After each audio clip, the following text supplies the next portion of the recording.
السلام عليكم. وصفة اليوم هي تخزين العصير الليمون في المجمدة في الكونجيلاتور لرمضان ان شاء الله. يعني ممكن ديري كمية كبيرة، ممكن ديري كمية صغيرة، خاطر خواكين في رمضان ان شاء الله لحيان الله تعالى نخرجه ونضيف له غير النعناع.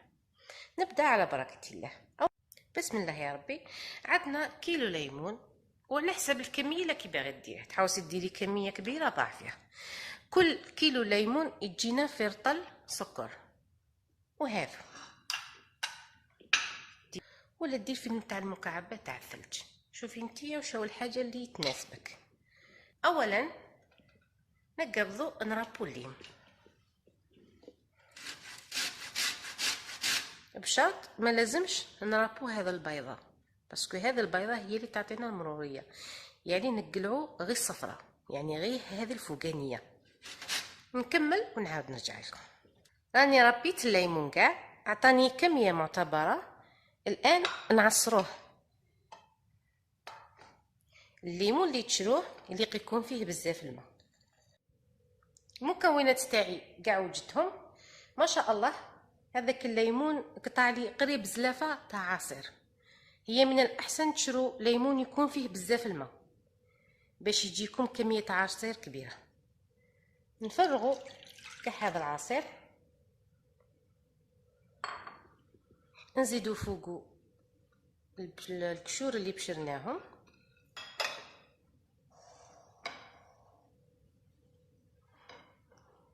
ونزيدو معاهم السكر.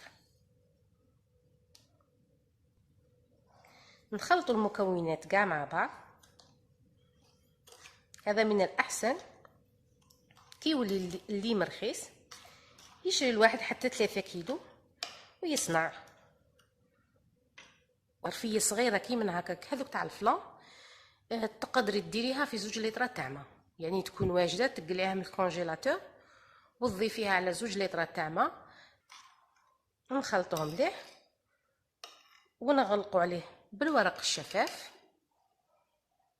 ونخلوه كي من هكا مده 6 سوايع. عصير الليمون المركز جمد. دوك نوري لكم كيفاه نقدموه. انا نستحق غير وحده نجبدها، نحتاج وحده فقط، وهذا ندسه في المجمده. نجيبو 2 لترات ماء باردين، ولا نقدروا ثاني نجيبو موزايا ونديرو فيها هذا اللي صنعنا. هذا لي بول تاع الفلان.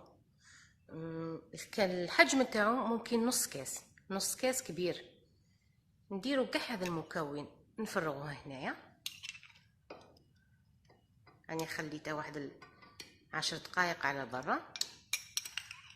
يجوك هكا ضياف على غفله ولا تبغي تفرحي العائله تاعك، وتخليه يذوب في الماء. العصير تاعنا كاع داب. دوك شنديرو نقلعو شويه قريب الربع. نديرها في حاجه باش نطيق نطحنو، ونضيف له ربع تاع نعناع. يعني الربطه نقبضوا الربع تاعها، نقلعو كاع الوراقي ونغسلوهم مليح مليح ونضيفوه. دوك هذا غادي نطحنه بالميكسر.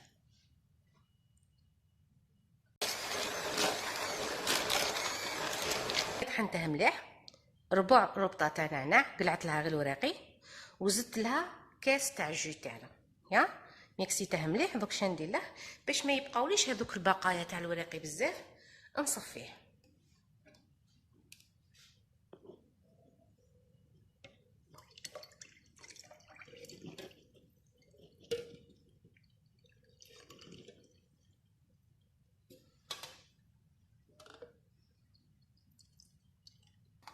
وبالمغرف نولي نقلعكه في هذاك النكهه تاع النعناع. يجي اللون تاع العصير روعه، يجي خضر هكا.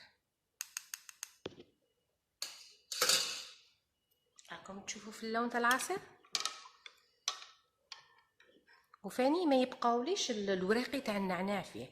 من بعد نضيف له وراقي تاع النعناع كاملين. العصير وجد، زوقته بشرائح الليمون وراقي تاع نعناع. نقربه لكم الان الكاميرا باش تشوفوه مليح. اللون تاعو ما شاء الله ناتورال، يعني ما فيه لا مواد ملونة لا والو، منعش. الريحة تاع النعناع راهي دايرة حالة عندي في الدار. قدميه بهذه الكيفية. إلا كان الحمان ديري معه مكعبات الثلج، وإلا كان الحال بارد قدميه كي من هكا، يجي منعش بزاف ومفيد بزاف للصحة. إن شاء الله تكون عجبتكم هذه الوصفة. في وصفة أخرى بإذن الله.